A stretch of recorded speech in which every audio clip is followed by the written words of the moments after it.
असर नहीं छोड़ना चाहता, इसलिए तुम उनके सामने अच्छे से बिहेव करना और अपनी भाभी से लड़ने मत लग जाना। करिश्मा, तुम वो नेकलेस पहन लो ना जो मैं तुम्हारे लिए लाया था। भैया, मैं बहुत देर से वो नेकलेस ढूंढ रही हूँ, लेकिन मुझे मिल ही नहीं रहा। क्या? तुमने नेकलेस खो दिया? तुम्हें पता भी है वो कितना महंगा था? तुम कोई काम ढंग से नहीं कर सकती। मयंक गुस्से में वहाँ से चला जाता है। थोड़ी देर बाद लड़के वाले भी आ जाते हैं। वो दोनों बहनों को पसंद कर लेते हैं और रिश्ता पक्का हो जाता है। लेकिन सविता के दिमाग में तो कुछ और ही खिचड़ी पक रही थी। वो पंडित जी के पास करिश्मा की कुंडली लेकर जाती है और उन्हें पैसे देकर करिश्मा की कुंडली बदलवा देती है। जब लड़के वालों के पास करिश्मा की कुंडली जाती है तो वो दुर्गा को फोन करते हैं। बहन जी, हमने करिश्मा की कुंडली अपने पंडित जी को दिखाई थी। आपकी बेटी की कुंडली नहीं बल्कि दोषों का पिटारा है। देखिए, मैं और मेरे पति इन सब बातों में बहुत विश्वास करते हैं, इसलिए हम आपकी बेटी से अपने बेटे की शादी नहीं करा सकते। इस तरह करिश्मा का रिश्ता टूट जाता है और सभी घर वालों को बहुत दुख होता है।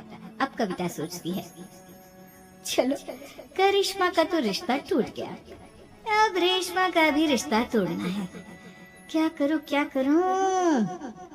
अब सविता आवाज बदलकर किसी अननोन नंबर से रेशमा के होने वाले ससुराल में फोन करती है। हेलो, मैं कौन हूँ कौन नहीं ये आपके लिए जानना जरूरी नहीं। बस इतना सुन लो कि रेशमा का 2 साल से किसी के साथ अफेयर चल रहा है। बस रेशमा का रिश्ता तोड़वाने के लिए सविता का इतना कहना काफी था। अब रेशमा का भी रिश्ता टूट गया। मयंक और दुर्गा देवी ने रेशमा को खूब खरी खोटी सुनाई और उससे बार बार उस लड़के के बारे में पूछने लगी। आप दोनों मुझे क्यों परेशान कर रहे हो? अरे कोई लड़का होगा मेरी लाइफ में तो मैं बताऊंगी ना। जब कोई है ही नहीं तो कहाँ से लाऊं मैं कोई लड़का? तो तेरे होने वाले ससुराल वालों को फोन किसने किया था? माँ, मैं नहीं जानती किसने फोन किया था, मैं सच कह रही हूँ। मैं तो पहले ही कह रही थी इसकी लगाम खींच कर रखो, लेकिन मेरी सुनता ही कौन है। आप चुप रहिए भाभी, ये सब आपका ही किया धरा है। अब तीनों बहनों को विश्वास हो जाता है कि ये सब उनकी भाभी ही कर रही है। तीनों बहनें अपनी भाभी को सबक सिखाने के लिए एक वकील कर लेती है और घर में हिस्सा मांगा। देखो भैया, माँ बाप की जायदाद में जितना बेटों का हक होता है उतना ही बेटियों का, इसलिए इस घर के 4 हिस्से होंगे और हमें अपना हिस्सा चाहिए। मैंने तुम्हारे लिए क्या क्या नहीं किया और तुम इस घर में हिस्सा मांग रही हो?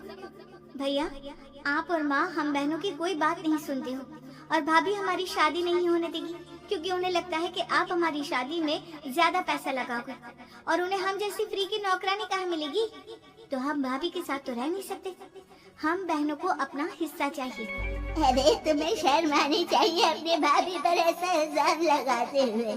वो तुम्हारे बारे में कितना सोचती है। हाँ माँ, भाभी हमारे बारे में बहुत सोचती है। दिन रात बस यही सोचती रहती है कि किस तरह से अपनी तीनों ननदों को परेशान करूं, और कभी मुझे पढ़ने भी नहीं देती। दोनों बहनों का रिश्ता भी तो इन्होंने ही तोड़वाया है और रात में हमारे कमरे में आकर हमारी चीजें भी चुराती हैं। इसी तरह सविता की तीनों ननदें अपनी बात पर अड़ी रही। अब कोर्ट में तारीख भी शुरू हो गई।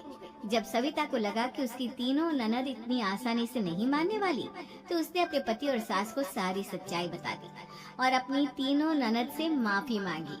मयंक और दुर्गा को भी अपनी गलती का एहसास हो गया। अब सविता खुद करिश्मा और रेशमा के लिए अच्छा रिश्ता ढूंढती है